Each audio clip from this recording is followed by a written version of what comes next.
Alright, let's not waste any time. How much does gear actually matter on YouTube? When you're a small guy like me, it doesn't really matter that much. I think as you start growing and you start making more money, then it might be worth investing. Big emphasis on might though. It doesn't really matter. Hello? Well, let's dive into something more important.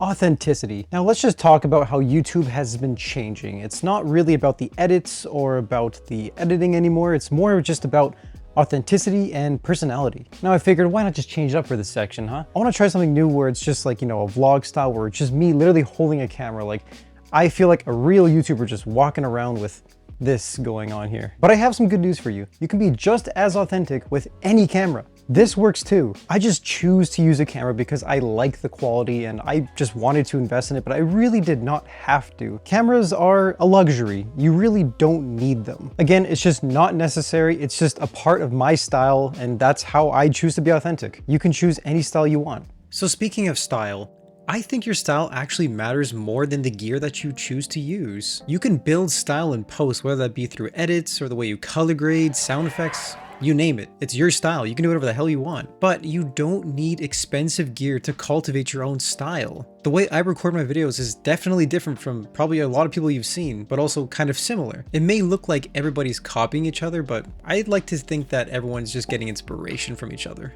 But back to style, that's just something that you get over time. You learn your style through experience. And guess what? Experience doesn't cost any money. It only costs effort. Let's take Sam Sulek for example. Very popular fitness YouTuber. He has literally like no editing. It's purely cuts. His style is super simple, and when he started making videos, guess what he used?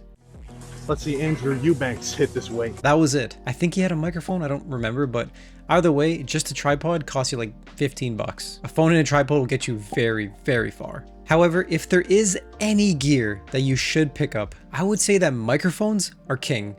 This was the first microphone that I really picked up for this YouTube channel that I was like, okay, time to upgrade the audio. Let me just move that down. And here's the thing.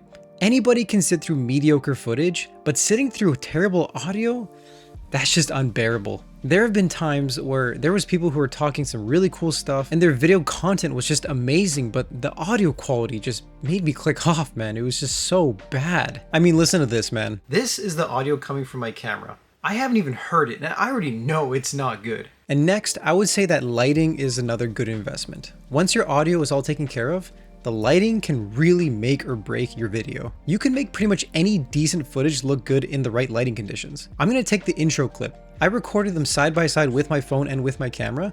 One take with my lighting and one take with just, ceiling lighting. Very basic lighting. As you can see, I made the phone footage look pretty damn good. All I did was put it in cinematic mode on the default camera app. I didn't pay any money for any expensive fancy apps. I used to use Filmic Pro, but they started going to a subscription model, so I said, later, bro. Here, you can think of it like this. More expensive cameras are only more expensive because they can make worse lighting conditions appear better, and they're way more forgiving. In other words, a more expensive camera can let you get away with shittier lighting. If you've seen my last couple of videos where I'm speaking more unfiltered and I'm not in my studio where I have controlled lighting and everything is the way I want it to be and dialed in, it made the quality just look decent. Like, it looked like a downgrade in the quality. But when I'm here in the studio and everything's all dialed in, I mean, I can make it look pretty much the way I want it to look. I like this look. That's why I do it. It's not perfect, but I make do with what I got. Now keep in mind that my camera is 1,000 Canadian shekels. And you know what? It's not actually that much. It was like, I think it was $600 or $700 US. It's not actually that expensive for a camera. And when we're talking about cameras, less than $1,000 is a steal. That's like a budget camera. Cameras are expensive, man. They can be thousands of dollars. But then once you finally have your audio and your video all good to go, then I think getting a new camera would be worth looking into. But honestly, I think you would be surprised how far good audio and lighting would upgrade the quality of your videos, especially with how good modern smartphone cameras have become. Again, I'm gonna refer to the sample footage that I recorded in the intro. It's pretty damn good. I mean, yeah, okay, it's an iPhone 15 Pro Max, it's the latest model, but I would say even like a 13 or something can do just as good. You don't need a brand new phone to get good quality. Obviously it helps, but so does buying a camera. And now again, these suggestions are purely suggestions. There's no right way or path on how you should make upgrades, or even if you should make upgrades at all. I would say it's highly personal, and it also depends entirely on the type of content that you make. If you make sit-down videos like I do, okay, yeah, audio, lighting, and then maybe camera. But if you're making voiceover content where you're just talking over something like videos or pictures or anything like that, all you need is a microphone. Lighting and camera doesn't mean shit if you're just doing voiceovers. And I'm gonna reiterate this again, just get yourself a good mic, and I think you'd be set for most cases. But in the end, I really don't think it matters how much you invest in your gear, or whether you invest a lot of money or just a little bit of money, because if you don't have a good idea, then none of it matters.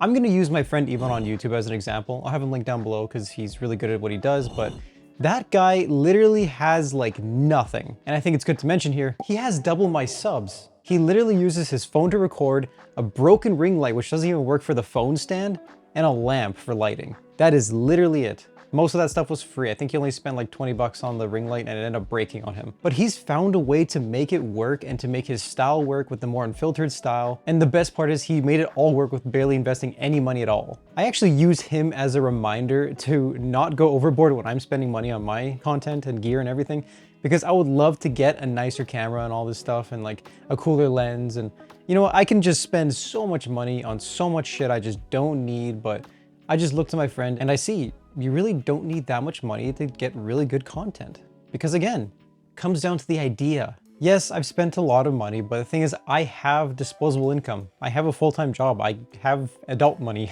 I can choose to upgrade my gear if I want. But I'm also not a good example to look up to when it comes to this stuff. I really don't think you should be spending as much money as me, especially if you have less than 1,000 subs and are not making a single dollar out of this. And if you're newer to YouTube, just use your phone. Everyone has a phone. If you want to have fun and you want to do some cool shots, get a camera. If you got the money, then why are you even watching this video? You know what's best for you and your content and your channel. As long as you take the time to learn and get better, especially with the gear that you have and the gear that you want to get and the gear you do get, that's all that really matters, brother.